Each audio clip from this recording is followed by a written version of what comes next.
राशिर बंधुगण ध्यान दे शुणु आपण केबे भाबिछंती कि काहेकि किछि लोकंकर जीवन रे हठात परिवर्तन घटुछि। गतकाली संघर्ष करुथुबा केही आज सफलतार नूतन शिखर आहरण करुछंती। गतकाली खाली हाथ रे थिबा केही हठात सुजोगर प्रचुर परिमाण पाउछंती। एहा कोन केवल भाग्य ना समय ग्रह प्रभाव एवं शक्ति सहित एक गभीर संपर्क अछि एवं वर्तमान ब्रह्मांड आपणक पई एक प्रकृत असाधारण संकेत पठाउछि। एई संकेत सूचाई दिए जे आपणकर जीवन रे पांचटी निर्दिष्ट जिनिस सत्य हेबाकु जाउछि। एपरि घटना जहाँ आपणको आपणकर मूलरु दोहलाई देई पारे, किंतु शेषरे आपणको ठीक सेही स्थानकु नै जिवो जेउठारे आपण रहिबा कथा। तो बंधु माने एई सत्य गुड़िक मध्यरु प्रथमटी पूर्वरु प्रकाशित हेबा आरंभ होई थाई पारे।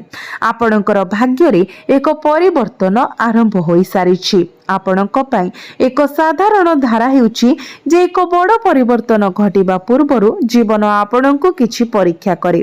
खर्च हठात वृद्धि पाए। आपणक चारि पाखर लोक माने परिवर्तन हेबा आरंभ करंती। निकटतम सहयोगी माने निजको दूरे नेबा आरंभ करंती एवं अस्थिरतार भावना आक्रांत हुए। आपण प्रायतः निजको भाबुछंती मो सहित एहा काहेकि घटुछि। जदि एहा वर्तमान आपणकर अभिज्ञता तेबे भलो भाबरे शुणंतु। एहा केवल असुविधा नुहे, एहा एक संकेत। शनिदेवंकर शक्ति आपणको भांगिबा पाई नुहे बरं आपणको शक्तिशाली करिबा पाई आसीछि। आपण हुए तो समुचित पुरस्कार न देखि कठिन परिश्रम करिथिबे। आपणक प्रयास रे बारंबार बाधा विघ्नर सम्मुखीन होइथिबे। पदोन्नति अटकी रहिथिबा देखिथिबे। व्यावसायिक देय अटकी रहिथिबा देखिथिबे किंबा शेष मुहूर्त रे एक योजना भांगी पड़िथिबा देखिथिबे। किंतु शक्ति एबे बदली जाउछि।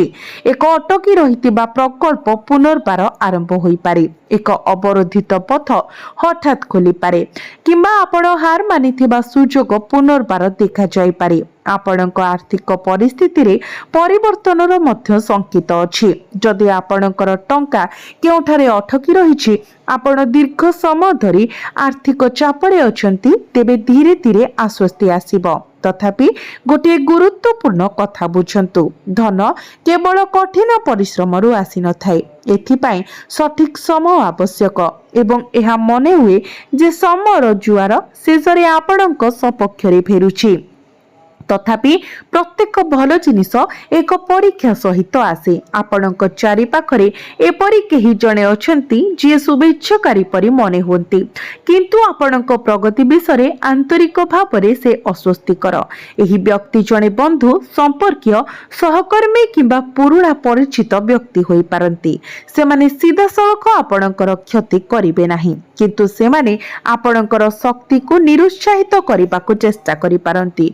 होय तो आपणको निरुत्साहित मंतव्य दे, आपणकर आत्मविश्वास को प्रश्न करी किंबा प्रत्येक नूतन पदक्षेप रे भय सृष्टि करी। मने रखंतु, आपण परामर्श आपणकर सर्वोत्तम स्वार्थ को दृष्टि रे रखी दिया जाय न थाए। किछि लोक साहाय्य करिबार आलो देखाई आपणक साहस को नष्ट करि दियंती। एबे प्रेम एवं संपर्क विषय कथा हेबा। एठारे गुरुत्वपूर्ण अस्थिरता अछि। दबी जाइथिबा भावना सामना को आसीबा को जाउछि। जदि आपण काहाकू भलो पांती किंतु खोलाखोली भाबरे कथा होई नाहंती, तेबे आलोचना पाई एक नूतन सुजोग सृष्टि होई पारे। जदि कोनोसी संपर्क रे दूरता आसीछि, तेबे भूल बुझामणा दूर होई पारे। जदि आपण विवाहित, तेबे आपणकर जीवन साथी को एबे पूर्व अपेक्षा अधिक आपणकर भाव प्रवण उपस्थिति आवश्यक। यह सर्वदा शब्द किंबा समाधान विषय नुहे। केतेक समय अन्य व्यक्ति केवल आपणक द्वारा प्रकृत रे बुझी पारुथबा अनुभव करिबाकु चाहंती। परिवार मध्यरे मध्य एक परिवर्तन दृश्यमान हुए। परिवार संपर्क रे एक प्रमुख निष्पत्ति हुए तो धन, संपत्ति, चाकरी, विवाह किंबा स्थानांतर विषय दिगंतरे होई पारे। प्रथमे जिनिष गुड़िक जटिल मन हुए किंतु शेषरे एही परिवर्तन लाभदायक प्रमाणित होई पारे एवं एबे प्रथम सत्यर सबुठारु गुरुत्वपूर्ण अंश आपणक भितरे जमा होइतिबा क्लांति दूर हेबा आरंभ होईछि। जिनिष गुड़िक तुरंत परिवर्तन हेउथिबा परि मने हेउ नाही किंतु शक्ति बदली जाइछि। सूर्योदय पूर्वरु जेपरि आकाश संपूर्ण आलोकित हुए नाही सेही परि परिवर्तन हेबा पूर्वरु भाग्य संकेत पठाए एवं आपण पूर्वर प्रथम संकेत पाई सारिछंती किंतु यह केवल आरंभ। द्वितीय सत्य बहुत अधिक रहस्यमय कारण यह आपणक घरर शक्ति एक गुप्त सत्य एवं जड़े व्यक्ति सहित जड़ित जहा उपरे आपण आपणक अपेक्षा अधिक विश्वास करिसेंती। एही दिगटी आपणक पई आगामी दिन रे सबुठारु बड़ मोड़ नै पारे। एबे आसंतु से द्वितीय सत्य आडको फेरिबा जहा आपणक पई बुझिबा अत्यंत गुरुत्वपूर्ण। यह बाह्य जगत विषय कम एवं आपणक घर आपणकर शक्ति एवं आपणकर व्यक्तिगत मंडल सहित अधिक जड़ित। आपण केबे अनुभव करिसेंती कि घरर परिवेश कोनोसी कारण बिना काहेकि भारी होई जाउची, सामान्य कथारे उत्तेजना वृद्धि पाउची, शब्द गुड़िक भूल भावरे व्याख्या करा जाउची एवं बिना कारण रे चिड़चिड़ा लागि रहउची। जदि यह आपणक घरे वर्तमान घटुची तेबे यहाको साधारण बोली भावंतु नाही। ग्रह गुड़िक आपणक चारि पाखर शक्तिर परिवर्तन को सूचित करुछंती। एक गुप्त सत्य प्रकाश करिबाको जाउछंती। एही सत्य जणे व्यक्ति एक संपर्क किंबा एपरि किछि सहित जड़ित होई पारे जहा आपणक ठारू बहुत दिन धरि लुचि रहिछि। अनेक व्यक्ति वर्तमान दुई प्रकारर लोकंक द्वारा घेरी रहिछंती जो माने प्रकृत रे आपणक सहित ठिया होंती एवं जो माने आपणक मुहरे हसी आपणक प्रगति रे आंतरिक भावरे ईर्षार भावना रखती। सबुठारु कष्टकर हेउची दुईटी मध्यरे पार्थक्य करिबा कारण प्रत्येक शत्रु शत्रु परि देखा जांती नाही। किछि प्रशंसा पछरे लुचि रहि जंती। से माने आपणक विषय सब किछि जानिबाकु चाहंती। आपणकर योजना आपणकर दुर्बलता एवं आपणकर परवर्ती पदक्षेप। तेणु निकट भविष्यत पई कोटिए कथा मने रखंतु। आपणकर योजना समस्तଙ୍କ आगरे प्रकाश करंतु नाही। अकाଳରେ विश्व को असंपूर्ण काम प्रकाश करंतु नाही। केतेक समय नीरवता हेउची सुरक्षार सर्वोत्तम रूप। एबे आपणकर कर्मक्षेत्र विषय विचार करंतु। जदि आपण चाकरी करूछंती तेबे आपणकर दायित्व शीघ्र बढ़ी पारे। प्रारंभ रे यह एक बोझ परि लागि पारे। आपण भाबुथिबे काहेकि समस्त काम आपणक उपरे पडुछि किंतु एही दायित्व शेषरे आपणकर परिभाषित शक्ति होई पारे। मने रखंतु कर्तृपक्षर प्रत्येक गुरुत्वपूर्ण पदवी प्रबल चाप सहित आरंभ हुए। जदि आपण व्यवसाय करूछंती तेबे आपणको एपरि निष्पत्ति नेबाको पड़िबो जहा हृदय एवं मन मध्यरे संतुलन रखिबा आवश्यक। तरबरिया कार्यरु दूरेई रहंतु। एही समय लाभ संभव किंतु एक भूल सहभागिता क्षतिर कारण होई पारे। आगको कौन अछि केउ समाधान गुड़िक आपणक सुरक्षा को सुनिश्चित करिबो एवं समग्र चित्र किपरि परिवर्तन हेबो ताहा बुझिबा पई एही वीडियो को शेष पर्यंत पूर्ण ध्यानर सहित देखंतु। यह अत्यंत गुरुत्वपूर्ण कारण आपणकर प्रकृत यात्रा एठारे आरंभ हुए। आपण केबे कल्पना करि नथिले जे जेउ लोक मानक सहित आपण हसिथिले जेउ मानक पई आपण निजर खुशी को बळी देइथिले से माने ही आपणक पतनर योजना करिवे। किछि लोक थिले जेउ माने आपणको भल कामना करुथिले किंतु आपणक रास्ता रे आसुथिबा प्रत्येक सफलता को गुप्त भाबरे ईर्षा करुथिले। ठीक जेपरि आपणक जीवन एक सकारात्मक मोड़ नेबाकु थिला बाधा जोगु सृष्टि होइतिबा स्थिरतार एक शेष समय हेउछि। एक शक्ति जहा विलंब होइथिला ताहा बे स्कोर समाधान करिबा एवं आपणक जीवन को एक परिवर्तन आडकु नै जिबा पई आसुछि जेउठारे सब किछि संपूर्ण भाबरे परिवर्तन हेबो किंबा संपूर्ण भाबरे प्रकाशित हेबो। आपण शीघ्र एपरि संकेत लक्ष्य करिबा आरंभ करिवे जहाको अणदेखा करा जाई परिबो नाही। हठात किछि लोकंक आचरण बदली जिवो। जो माने थरे मीठा कथा कहिथिले से माने शत्रु होई जिवे एवं अन्य माने स्पष्ट कारण बिना निजको दूरे रखिबे। गभीर भाबरे अनुभव करिवे जे सेमानंकर समय शेष होई जाईछि। ଏହି ସମୟ ମଧ୍ୟରେ ଆପଣଙ୍କୁ ସତର୍କ ରହିବାକୁ ପଡ଼ିବ। କାହାକୁ ଅନ୍ଧ ଭାବରେ ବିଶ୍ୱାସ କରନ୍ତୁ ନାହିଁ। ପ୍ରତ୍ୟେକ ହସ ପଛରେ ଉଦ୍ଦେଶ୍ୟକୁ ବୁଝିବାକୁ ଚେଷ୍ଟା କରନ୍ତୁ, କାରଣ ଯେତେବେଳେ ନ୍ୟାୟର ଚକ ଘୁରିଯାଏ, ମୁଖା ଖସିଯାଏ ଏବଂ ସମସ୍ତ ଅହଙ୍କାର ଭାଙ୍ଗିଯାଏ, ସେତେବେଳେ ବଜରଙ୍ଗ ବାଲି ପର୍ବତକୁ ଉଠାଇ ଦିଅନ୍ତି। ଏହା ଏକ ଚେତାବନୀ ଭାବରେ କାର୍ଯ୍ୟ କରେ। ସରଳ ଭାଷାରେ, ଯେଉଁମାନେ ଅତ୍ୟଧିକ ଆତ୍ମବିଶ୍ୱାସୀ ବିଶ୍ୱାସ କରନ୍ତି ଯେ ସେମାନେ ପ୍ରତିଶୋଧର ସମ୍ମୁଖୀନ ନ ହୋଇ ଯାହା ଚାହିଁବେ ତାହା କରିପାରିବେ, ସେହି ଅହଙ୍କାର ସ୍ଥାୟୀ ହେବ ନାହିଁ। କେବଳ ଶତ୍ରୁମାନେ ପତନ ପାଇବେ ନାହିଁ, ଏପରି ବ୍ୟକ୍ତିମାନଙ୍କର ଗର୍ବ, ଚତୁରତା, ଛଳନା ଏବଂ ମିଥ୍ୟାହସ ସବୁ ଭାଙ୍ଗି ପଡ଼ିବ। ଯେଉଁମାନେ ଉଚ୍ଚରେ ଚଢ଼ିଥିଲେ ସେମାନେ ପତନ ପାଇବେ ଏବଂ ଯେଉଁମାନେ ଅନ୍ୟମାନଙ୍କୁ ଭୟଭୀତ କରି ନିଜକୁ ଶକ୍ତିଶାଳୀ ମନେ କରୁଥିଲେ, ସେମାନେ ସେହି ଶକ୍ତି ସେମାନଙ୍କୁ ଅଟକାଇବା ସହିତ ସେମାନଙ୍କର ନିଶ୍ୱାସ ବନ୍ଦ ହୋଇଯିବ। ସମସ୍ତଙ୍କୁ ସେମାନଙ୍କର ଲୋଭ ଏବଂ କାର୍ଯ୍ୟର ମୂଲ୍ୟ ଦେବାକୁ ପଡ଼ିବ। ମୁଁ ଯାହା କହିବାକୁ ଯାଉଛି ତାହା ବହୁତ କମ୍ ଲୋକ ବୁଝିପାରିବେ।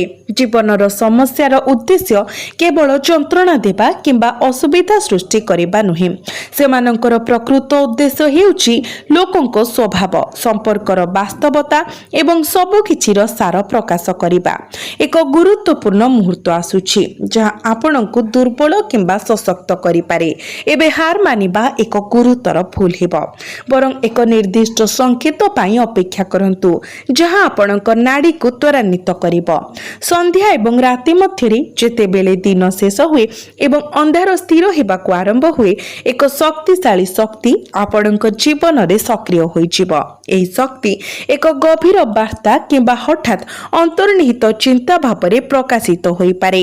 ଆପଣଙ୍କର ଚିନ୍ତା ଛାଡ଼ି ଦିଅନ୍ତୁ ଏବଂ ପ୍ରତ୍ୟେକ ଦିନ ଆନନ୍ଦରେ ବଞ୍ଚିବା ଆରମ୍ଭ କରନ୍ତୁ।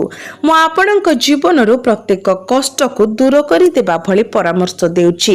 କେବଳ ଈଶ୍ୱରଙ୍କ ଉପରେ ଆପଣଙ୍କର ବିଶ୍ୱାସ ରଖନ୍ତୁ ଏବଂ ନିର୍ଭୀକ ଭାବରେ ବଞ୍ଚନ୍ତୁ।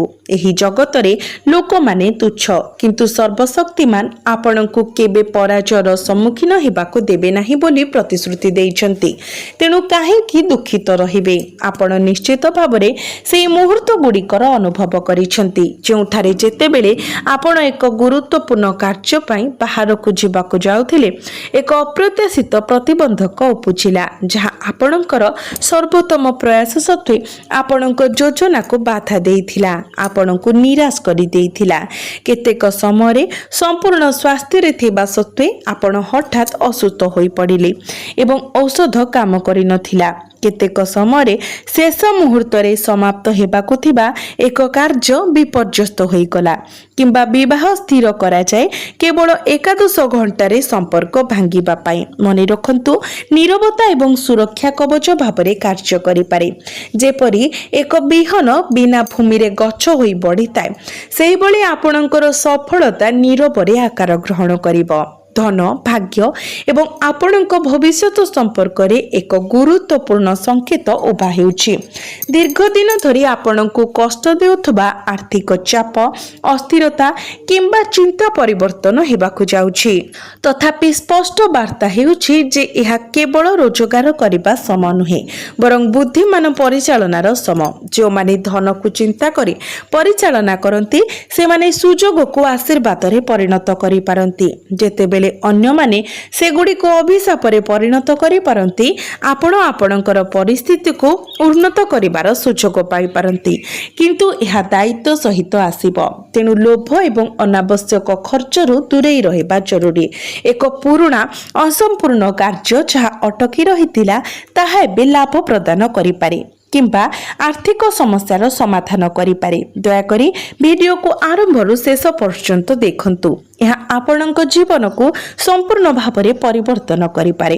ଯଦିଓ ଆପଣଙ୍କୁ କିଛି ନିର୍ଦ୍ଦିଷ୍ଟ ବିନ୍ଦୁ ଗୁଡ଼ିକୁ ବୁଝିବାକୁ ଏବଂ ଗ୍ରହଣ କରିବାକୁ ପଡ଼ିବ, ନିଶ୍ଚିତ ରୁହନ୍ତୁ ଆପଣ ମହାନ ସମୃଦ୍ଧି ପାଇଁ ସ୍ଥିର ଏବଂ ଆପଣଙ୍କ ଜୀବନରେ ଏକ ଅସାଧାରଣ ଚମତ୍କାର ଘଟିବାକୁ ଯାଉଛି। ଭଗବାନ ମହାଦେବ ସ୍ୱୟଂ ଆପଣଙ୍କୁ ଶୁଭ ସଂକେତ ପଠାଉଛନ୍ତି। ଯେ ଆଗାମୀ ସମୟ ଜୀବନ ପରିବର୍ତ୍ତନକାରୀ ପ୍ରମାଣିତ ହେବ। ଆପଣଙ୍କ ଭବିଷ୍ୟତରେ ଆପଣ କୌଣସି ଦୁଃଖ କିମ୍ବା କଷ୍ଟର ସମ୍ମୁଖୀନ ହେବେ ନାହିଁ।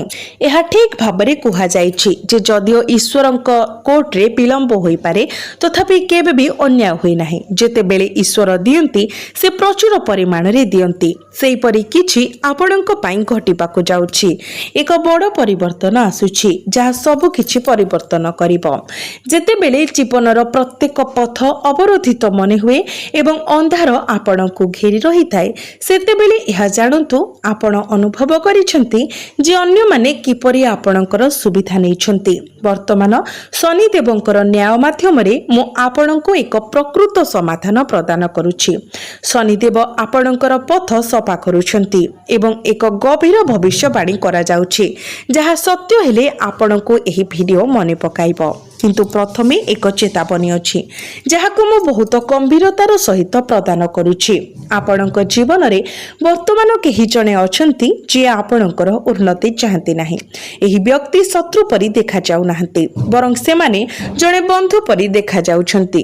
ସେମାନେ ଆପଣଙ୍କର ସବୁ କଥା ଶୁଣନ୍ତି ଏବଂ ଆପଣଙ୍କର ସମସ୍ତ ଗୁପ୍ତ କଥା ଜାଣନ୍ତି। ତଥାପି ସେମାନେ ସେହି ଗୁପ୍ତ କଥାଗୁଡ଼ିକ ଆପଣଙ୍କ ବିରୁଦ୍ଧରେ ବ୍ୟବହାର କରନ୍ତି। ଏହି ବ୍ୟକ୍ତି ଆପଣଙ୍କ ଏତେ ନିକଟତର ଯେ ଆପଣ ସେମାନଙ୍କୁ ଚିହ୍ନି ପାରୁନାହାନ୍ତି। ତଥାପି ବର୍ତ୍ତମାନର ଗ୍ରହ ସଜାଣି ଯୋଗୁଁ ଶନିଦେବ ସେହି ବ୍ୟକ୍ତିଙ୍କ ଆଡ଼କୁ ଦୃଷ୍ଟି ଦେଉଛନ୍ତି ଏବଂ ସେମାନଙ୍କର ପ୍ରକୃତ ମୁହଁ ଖୁବ୍ ଶୀଘ୍ର ସମସ୍ତଙ୍କ ସମ୍ମୁଖରେ ପ୍ରକାଶିତ ହେବ। ଏହା ମୋର ପ୍ରତିଶ୍ରୁତି। ଏହା ଶନିଦେବଙ୍କର ବାଣୀ। ଯେତେବେଳେ ସେ ଆପଣଙ୍କର ଆବଶ୍ୟକତା ପୂରଣ କରିବେ ଆପଣ ପ୍ରକୃତରେ ସେମାନଙ୍କର ମୂଲ୍ୟ ବୁଝିପାରିବେ। ଏବଂ ମନେ ରଖନ୍ତୁ ଯଦି ଆପଣ ଆଜି ରାତିରେ ହଠାତ୍ କୌଣସି ସ୍ପଷ୍ଟ କାରଣ ବିନା ଶାନ୍ତି କିମ୍ବା ହାଲୁକା ଅନୁଭବ କରନ୍ତି ଆପଣଙ୍କ ପାଖରେ ଠିଆ ହୋଇଥିବା ଏକ ଅଦୃଶ୍ୟ ଶକ୍ତିର ଉପସ୍ଥିତି ଅନୁଭବ କରନ୍ତି ଯେ ମାତା ଅନ୍ନପୂର୍ଣ୍ଣା ଆପଣଙ୍କ ଘରେ ପ୍ରବେଶ କରୁଛନ୍ତି ପଛକୁ ଚାହିଁବେ ନାହିଁ କାରଣ ଭବିଷ୍ୟତରେ ଲୋକମାନେ ଆପଣଙ୍କର ଯାତ୍ରା ଦେଖି ଆଶ୍ଚର୍ଯ୍ୟ ହେବେ। ଏକଦା ଦୁର୍ବଳ ମନେ ହେଉଥିବା ବ୍ୟକ୍ତିଙ୍କ ଠାରୁ ସଂଘର୍ଷ ଏବଂ ବିଜୟର କାହାଣୀରେ ପରିଣତ ହେବା ଯେଉଁଠାରେ ଆପଣଙ୍କର ଅତୀତର ତ୍ରୁଟି ଆଶୀର୍ବାଦରେ ପରିଣତ ହୁଏ ଏବଂ ସନ୍ତୋଷ ଚିନ୍ତାକୁ ବଦଳାଇଥାଏ। ମାତା ଅନ୍ନପୂର୍ଣ୍ଣାଙ୍କର ଆଶୀର୍ବାଦ ଆପଣଙ୍କ ଉପରେ ରହୁ କାରଣ ଯେତେବେଳେ ଜଣେ ବ୍ୟକ୍ତି ଭିତରୁ ଶକ୍ତିଶାଳୀ ହୋଇଯାଏ ବାହ୍ୟ ଜଗତ ସମ୍ମାନରେ ନତମସ୍ତକ ହୁଏ। ଧ୍ୟାନ ଦେଇ ଶୁଣନ୍ତୁ। ତିନୋଟି ଶୁଭ ଖବର ଦ୍ରୁତ ଗତିରେ ଆପଣଙ୍କ ଜୀବନରେ ପ୍ରବେଶ କରୁଛି। ଯେଉଁମାନେ ମିଠା ଭାବରେ ବିଷ ବିସ୍ତାର କରନ୍ତି ସେମାନେ ନିଜ କଥାର ପରିଣାମ ଭୋଗ କରିବେ। ଯେଉଁମାନେ ନିଜକୁ ଶ୍ରେଷ୍ଠ ମନେ କରୁଥିଲେ ସେମାନଙ୍କୁ ସେମାନଙ୍କର ପ୍ରକୃତ ସ୍ଥାନ ଦେଖାଯିବ। ପ୍ରଭୁ ବଜରଙ୍ଗ ବୋଲି ନ୍ୟାୟ ଏବଂ ସୀମା ପ୍ରତିନିଧିତ୍ୱ କରନ୍ତି। ଯେତେବେଳେ ଏକ ସୀମା ଅତିକ୍ରମ କରାଯାଏ ସେତେବେଳେ ତାଙ୍କ ସମ୍ମୁଖରେ କିଏ ଠିଆ ହୁଏ ଚତୁର କି ପ୍ରଭାବଶାଳୀ ସେ ତାହା ଚିନ୍ତା କରନ୍ତି ନାହିଁ। ସେ ନାମ କିମ୍ବା ପ୍ରତିଷ୍ଠାକୁ ଦେଖନ୍ତି ନାହିଁ କେବଳ କାର୍ଯ୍ୟକୁ ଦେଖନ୍ତି। ସେ ଧାର୍ମିକମାନଙ୍କ ପାଇଁ ଢାଲ ଏବଂ ଭୁଲ କାମକାରୀଙ୍କ ପାଇଁ ବିନାଶକ ହୋଇଛନ୍ତି। ଯଦି ଅହଙ୍କାର କବଳିତ ହୁଏ ତେବେ ପତନ ଅନିବାର୍ଯ୍ୟ। ବର୍ତ୍ତମାନ ସମୟ ଆସିଛି ଯେତେବେଳେ ମୁଖା ଖସିଯିବ। ଗୁପ୍ତ ଶତ୍ରୁମାନେ ପ୍ରକାଶ ପାଇବେ ଏବଂ ଗୁପ୍ତ ଷଡ଼ଯନ୍ତ୍ର ପ୍ରକାଶ ପାଇବ। ଯେଉଁମାନେ ସୀମା ଅତିକ୍ରମ କରିଛନ୍ତି ସେମାନଙ୍କୁ ଦାୟୀ କରାଯିବ। ଆଶ୍ଚର୍ଯ୍ୟଜନକ ଭାବରେ ମାନସିକତାର ଏହି ପରିବର୍ତ୍ତନ ଆଗାମୀ ମାସ ଗୁଡ଼ିକରେ ଗତି ପରିବର୍ତ୍ତନ କରିପାରେ। ଆଜି ସନ୍ଧ୍ୟାରେ ଜିନିଷଗୁଡ଼ିକୁ ହାଲୁକା ଭାବରେ ନିଅନ୍ତୁ ନାହିଁ। ଆପଣଙ୍କର ଭାବନା ପ୍ରତି ଧ୍ୟାନ ଦିଅନ୍ତୁ ଏବଂ ଆପଣ ପାଇଥିବା ସଂକେତ ଗୁଡ଼ିକୁ ଅଣଦେଖା କରନ୍ତୁ ନାହିଁ କାରଣ ଆଜି ଆପଣଙ୍କର ଆନ୍ତରିକ ଅନ୍ତର୍ଜ୍ଞାନ ଅସାଧାରଣ ଭାବରେ ଶକ୍ତିଶାଳୀ ହେବ। ତ ବନ୍ଧୁମାନେ ଭିଡ଼ିଓରେ କୁହାଯାଇଥିବା ବାର୍ତ୍ତା ଗୁଡ଼ିକ ଯଦି ଆପଣଙ୍କ ସହିତ ପ୍ରତିଧ୍ୱନିତ ହୁଏ ଆପଣଙ୍କର ଜୀବନ ସହିତ ସମାନ ହୁଏ ତେବେ ଭିଡ଼ିଓଟିକୁ ନିଶ୍ଚିତ ଲାଇକ୍ କରନ୍ତୁ ଏବଂ କମେଣ୍ଟ ବକ୍ସରେ ଆପଣଙ୍କର ଚିନ୍ତାଧାରା ସେୟାର କରନ୍ତୁ କାରଣ ଗୁପ୍ତ ସତ୍ୟର ପ୍ରକାଶନ ଏହି ବାର୍ତ୍ତାର ସବୁଠାରୁ ଗୁରୁତ୍ୱପୂର୍ଣ୍ଣ ଅଂଶ ହୋଇପାରେ। ଏହା ଶୁଣନ୍ତୁ। ଆପଣଙ୍କ ଜୀବନର ସେହି ବ୍ୟକ୍ତି କିଛି ଶୁଭେଚ୍ଛୁ ଅଛନ୍ତି ଯେଉଁମାନେ ସମର୍ଥକ ଦେଖାଯାଉଥିଲେ ମଧ୍ୟ ଆପଣଙ୍କ ପ୍ରଗତି ବିଷୟରେ ଅସହଜ ଅନୁଭବ କରନ୍ତି। ସେମାନେ ଖୋଲାଖୋଲି ଭାବରେ କଥା ହୁଅନ୍ତି ନାହିଁ କିମ୍ବା ସିଧାସଳଖ ଆପଣଙ୍କ ବିରୁଦ୍ଧରେ କଥା ହୁଅନ୍ତି ନାହିଁ। ତଥାପି ଆପଣଙ୍କୁ ଆଗକୁ ବଢ଼ିବା ଦେଖି ସେମାନେ ଅସହଜ ଅନୁଭବ କରନ୍ତି ଏବଂ ଗ୍ରହ ସ୍ଥିତି ଏହି ଅନ୍ତର୍ନିହିତ ଭାବନାକୁ ସୂଚିତ କରେ। ଆପଣ ନିଶ୍ଚିତ ରୁହନ୍ତୁ। ଆପଣ ମହାନ ସମୃଦ୍ଧି ସ୍ଥିର ଏବଂ ଆପଣଙ୍କ ଜୀବନରେ ଏକ ଅସାଧାରଣ ଚମତ୍କାର ଘଟିବାକୁ ଯାଉଛି। ଭଗବାନ ମହାଦେବ ସ୍ୱୟଂ ଆପଣଙ୍କୁ ଶୁଭ ସଂକେତ ପଠାଉଛନ୍ତି ଯେ ଆଗାମୀ ସମୟ ଜୀବନ ପରିବର୍ତ୍ତନକାରୀ ପ୍ରମାଣିତ ହେବ। ଆପଣଙ୍କର ଭବିଷ୍ୟତରେ ଆପଣ କୌଣସି ଦୁଃଖ କିମ୍ବା କଷ୍ଟର ସମ୍ମୁଖୀନ ହେବେ ନାହିଁ। ଆପଣଙ୍କ ଜୀବନରେ କିଛି ବଡ଼ ଘଟିବାକୁ ଯାଉଛି। ଏକ ବଡ଼ ପରିବର୍ତ୍ତନ ଆସୁଛି ଯାହା ସବୁ କିଛି ପରିବର୍ତ୍ତନ କରିବ।